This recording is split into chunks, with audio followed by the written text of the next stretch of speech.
What's up, you guys? Welcome to the Nightly Night with Douglas Robbins. I'm Douglas Robbins, and this night and this night alone, we're going to be talking about something that affects us all, and our interactions with it link us together, although in different ways. Masculinity and its interaction with the media. Now, this may be something that you haven't thought about or something that makes you uncomfortable, but this is something that's really important to me, and at the end of this, I hope it'll be important to you too. So masculinity is something that we are all familiar with, though you may have never been fully confronted with a definition. Masculinity is a set of ideals and expectations created by humans in interaction with other people and other cultures. Masculinity is constantly changing, which makes it dynamic, kind of like Kanye West's mood. Truth is my goal, controversy is my gym. I'll do 100 reps of controversy for a six-pack of truth. I don't know.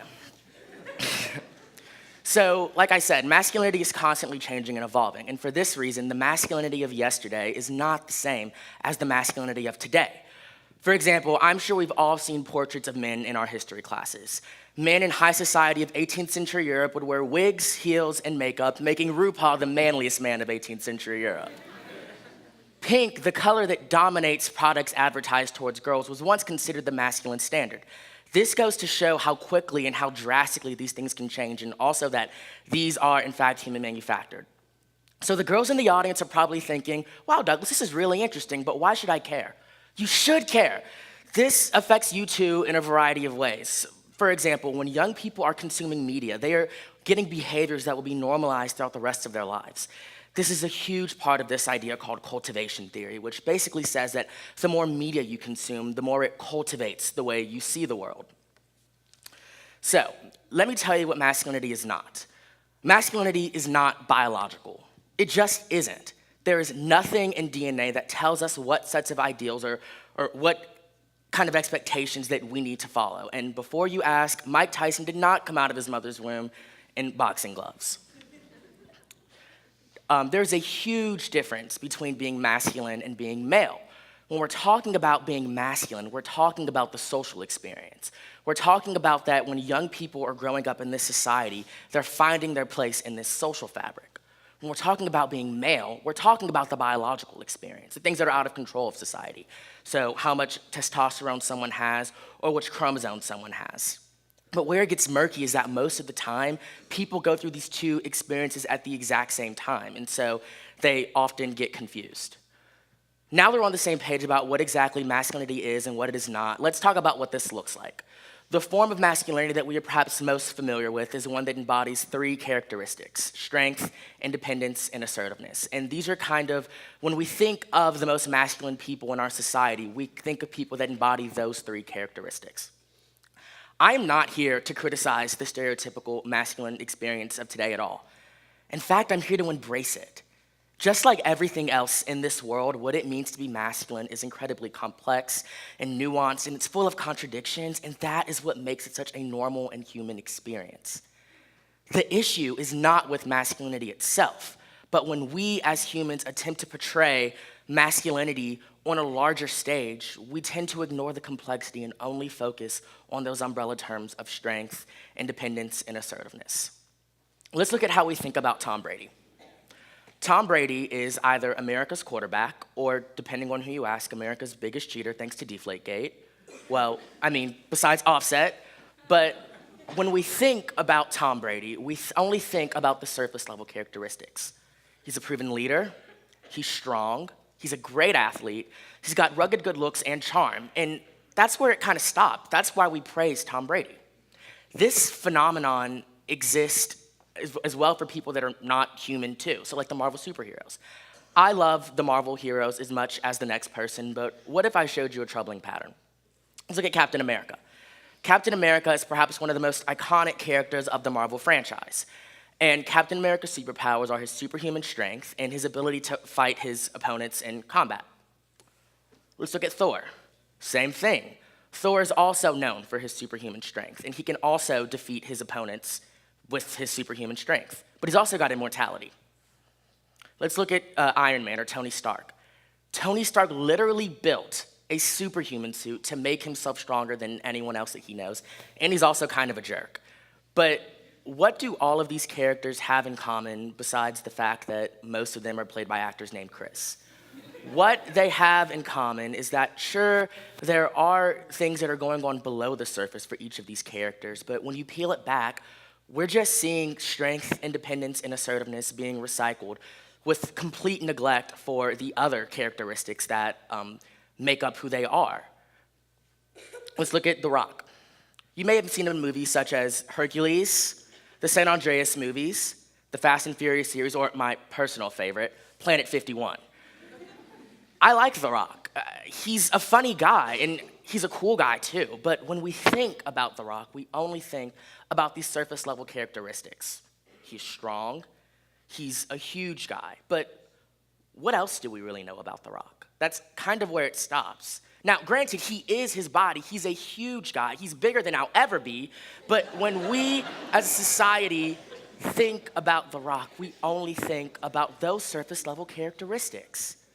Here's what we don't focus on. In an interview that attempts to highlight this other side of The Rock on Oprah Super Soul Sunday, The Rock reveals his battle with depression. And here's what he has to say about that. And I wish I had someone at that time who could just pull me aside and, hey, it's gonna be okay. It's gonna be okay. So I wish I knew that. Just gotta remember. Hold on to that fundamental quality of faith. Have faith that on the other side of your pain is something good. So that was definitely a different side of The Rock that we don't see very often. But just because we can't see it doesn't mean that it's any less a part of who he is. You may have noticed that I'm not wearing what I was wearing a second ago. And that's because The Rock was able to get real, so I'm gonna get real too. Hopefully by now you see that what I'm talking about is an issue, and hopefully by now I don't have to shove my message down your throat with theatrics and a persona. Hopefully we can continue the rest of this conversation earnestly and honestly. It is really difficult to think about a person as a three-dimensional being when we only know these certain things about them. However, these examples in our media that we have of masculinity complement the other ways that young people learn about the world around them. And when they only see these examples over and over and over again, they think that what they're seeing is normal. According to Darnell Hunt, who's a sociologist and the dean of the social sciences at UCLA, we're pretty confident that the more TV you watch, the more media you consume, the more likely it is that media, almost like radiation, builds up. And the accumulated effect is to make you feel that what you're seeing is somewhat normal. Now, you may be thinking that this is just how masculinity works for people like The Rock and the Marvel superheroes and Brady, and that doesn't affect me and my understanding of it. That's where the media comes in. Because of the oversimplification of the masculine experience in our media, the masculine experience of our TV screens is not the same as the masculine experience that exists in real life. And as a result, there's this disconnect between what people see in real life and how they identify themselves. There's been talk in the media industry for some time now about this concept called representation. Representation is the concept of looking in the media and seeing people that either look like you or that you can identify with reflected. Current conversations around representation center around racial inequities. We are all aware of this conversation all the time, and we're also all a part of it. However, I think it would be so powerful if we could expand this conversation of representation to include more than just racial inequities, but also include different manifestations of identity, such as masculinity.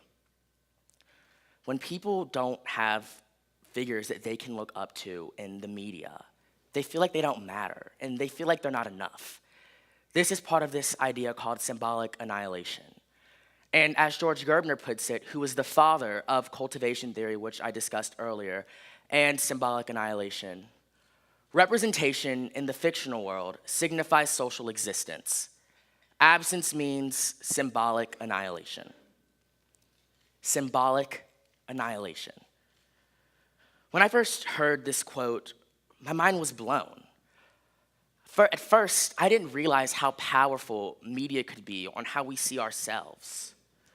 But also, when people don't have people that they can look up to, I didn't realize how much that this could affect them and how much they can feel like that just because they can't sit at the pop cultural table, they're obliterated from society.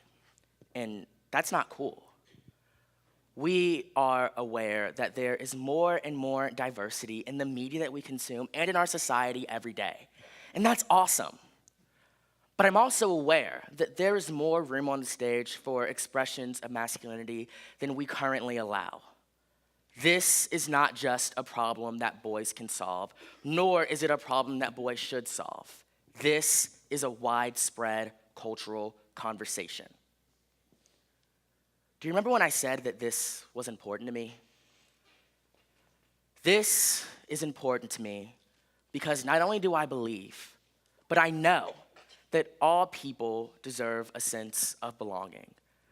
Because I know what it's like not to belong, and I know that we all know what it's like not to belong. So remember, absence is annihilation, and we all deserve better than that. Thank you.